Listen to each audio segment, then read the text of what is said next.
In the Season 11 retrospective, I described it as a wispy, trickstery sort of year, filled with stories that don't make solid commitments with its plots or characters, a year full of Hollywood storylines and meta-narratives. Season 12, on the other hand, appears to be a return to more grounded and relatable stories. Stories of a new area code in Springfield, exploring the internet for the first time, needing more money, or babysitting some kids.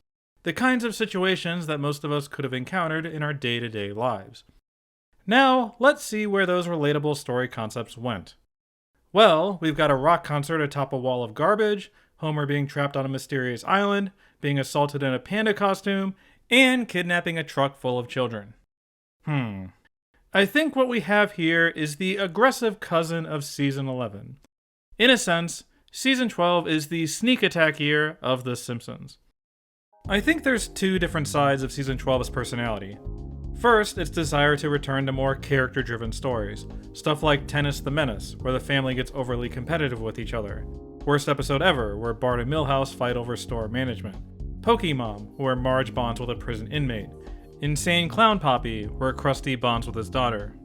Homer, where Homer connects with Lisa in a new way. Each of these episodes explore character relationships in a way that Season 11 generally wouldn't. A Marge jealousy concept would be woven into a murder and mental illness plot. Very unexpected, of course, but entirely uninterested in Homer and Marge's actual relationship. Season 12 put relatively more effort into these character journeys. However, the other side of Season 12's personality is the side that wants to keep the audience guessing, not do the boring character arcs we've seen countless times. It wants to do these gag-driven and plot-driven romps, like Day of the Jackanapes, New Kids on the Block, The Great Money Caper, and Simpsons Safari. So there's a bit of a tug-of-war going on in some of the episodes. We'll get a sudden sneak attack of a wacky plot shift in a character-driven story. Which will reign supreme, the traditional character journey or the wacky twist ending? Spoiler warning, it's usually the second one. One of the reasons why Season 12 is generally more relatable is due to its approach to the family's finances. Unlike in the previous year, this is more of a throwback to thriftier days. We have Homer taking on side hustles to pay the bills, starting up a grifting scheme for car repairs, and getting faced with expensive hospital bill and computer prices. For their trip to Africa, they end up getting it for free. And the only reason why we got Simpsons' Tall Tales was because Homer was too cheap to pay an airline fee. Even a Treehouse of Horror segment is centered around the family being so darn destitute. Really, the only thing they spring for is that tennis court, and even that only comes about because Homer won't pay for Grandpa. Now you'd think this would be a year full of grifting, since they literally had an episode about that topic, but honestly, this tends to be the exception rather than the rule. There's a working class cheapness to Season 12, where it's not about getting filthy rich, they're just trying to get by and work towards smaller goals. I think this humble, down-to-earth perspective is important because, well, the plots are going to get incredibly cuckoo bananas. You could argue that it results in a greater sense of balance here. They establish the foundational character stuff, and then the story goes in an interesting direction. The success of these episodes are usually dependent on how well these two philosophies mesh. But here's the big catch to Season 12. Despite relatable stories, its favorite tricks and themes tend to be anything but.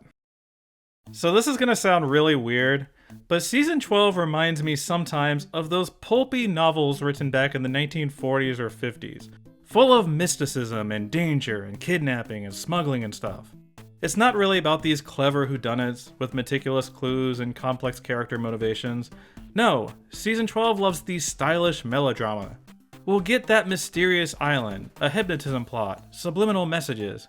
Several episodes contain kidnapping as a specific plot point. This was a year that enjoyed holding characters against their will. However, if kidnapping isn't your thing, how about some druggings? That's Season 12's specialty. The writers seem to fall in love with the idea of gassing the characters whenever possible. Once again, we gotta go back to that island, but then you have Homer and Flanders passing out from engine fumes, or in I'm Going to Praiseland, everyone having gas leak convulsions. Or they'll do random one-off jokes of suddenly being enveloped in noxious gases or smoke. If you're ever bored by gassings, don't worry, there's plenty of chloroform as a change of pace. We've got Homer going to a chloroform store, using it on Marge, and then himself in a later episode. Or he'll become a morphine addict after tearing his ACL.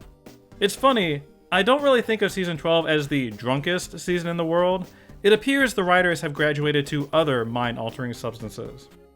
Although you know what goes well with druggings? Dynamite. If the characters ain't passing out, they're blowing shit up. We've got stories that culminate in Bart blowing up Krusty, LT Smash blowing up Mad Magazine, Dr. Nick's facility in Linguo exploding from fireworks. Thank God the original ending to the Praiseland episode didn't make any sense, or else we would have had another explosion on our hands. In other episodes, they're exploding items around the house, coconut bombs in Africa, Davy exploding Goliath, or threatening a terrorist attack at a town hall meeting. I should probably note that this was the last full season that aired prior to 9/11. I really doubt they would have gone for this joke, and especially the end of the boy band episode, if it were 1 year later. I actually had to double check, because some of the jokes remind me of 2002 humor, if you know what I mean. Anyway, I should probably note that the more actiony approach wasn't merely limited to the human characters. Season 12 is our reigning champion of animal attacks. We have two pretty famous examples with Night of the Dolphin, and of course, the panda scene in Homer vs. Dignity. In other episodes, they'll have a badger or a bull attack during Act 1, maybe an angry hippo or some bears mauling Goldilocks as one-off gags. A surprising number of monkey attacks. Because of this, naturally, there's more animal dialogue than usual. And I'm not just talking about King Snorky. In general, this isn't a season about characters having much agency, you know? With all the kidnappings and gassings and attacks, Season 12 takes the attitude that we're mostly helpless to do anything about it. Bad things are just gonna happen to the characters, they're gonna be forced into uncomfortable situations. This is the season of coercion. Even if you're a member of NSYNC, you're still vulnerable to being dragged away. In terms of plot structure, Season 12 preferred more linear Shaggy Dog style stories. Instead of splitting the narrative into two different perspectives, or doing standalone B-plots, they preferred one longer narrative, handing off the plot from one character to the next. Bart wants a gaming console, gets a job, litters the neighborhood, Lisa criticizes him, sees hunky protester. We don't necessarily need to circle around to Bart's problems, the story has moved on.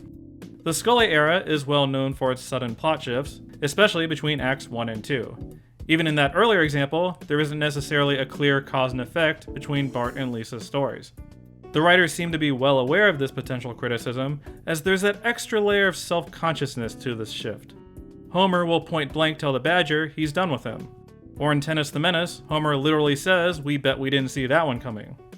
Instead of criticizing the topic of the episode itself, they're more apt to joke about the structure of the plot. Naturally, that attitude applied to the way they concluded many of their episodes. Yes, this is the season with the infamous Surf's Up ending, where they went all in on the subversive meta ending. This is obviously the most extreme example, but there are plenty of other instances that either end with bad outcomes, or the characters learning the wrong moral in the end. Maybe just take home a bunch of diamonds. By the time we get to Trilogy of Error, the writers have integrated so many nonsense endings, they start labeling their more logical plots that way.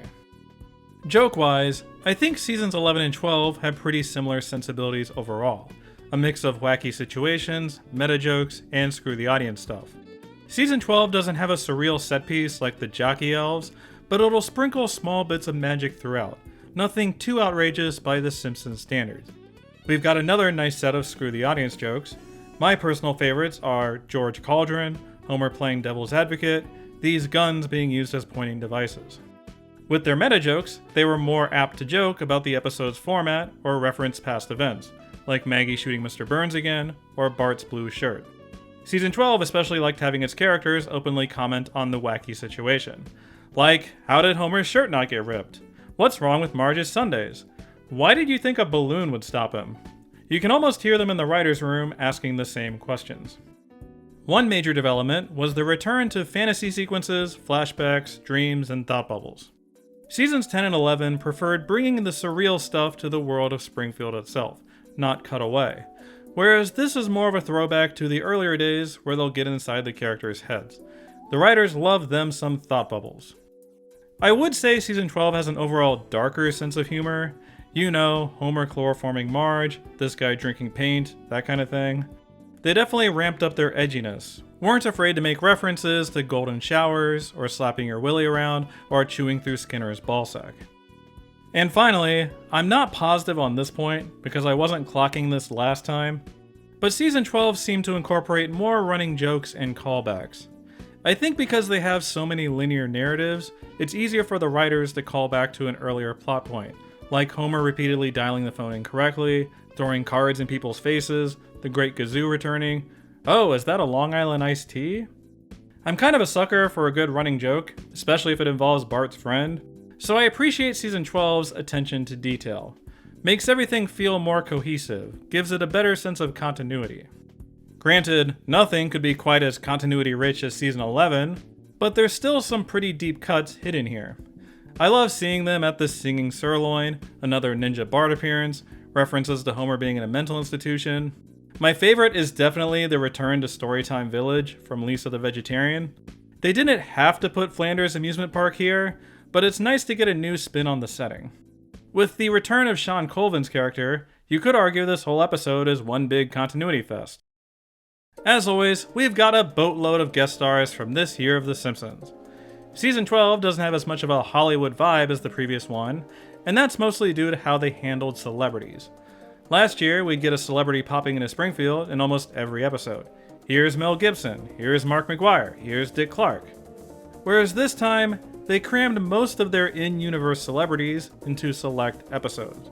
We get The Who in A Tale of Two Springfields, NSYNC in New Kids on the Blech, a whole bunch of authors in Insane Clown Poppy, and famous tennis players in Tennis the Menace.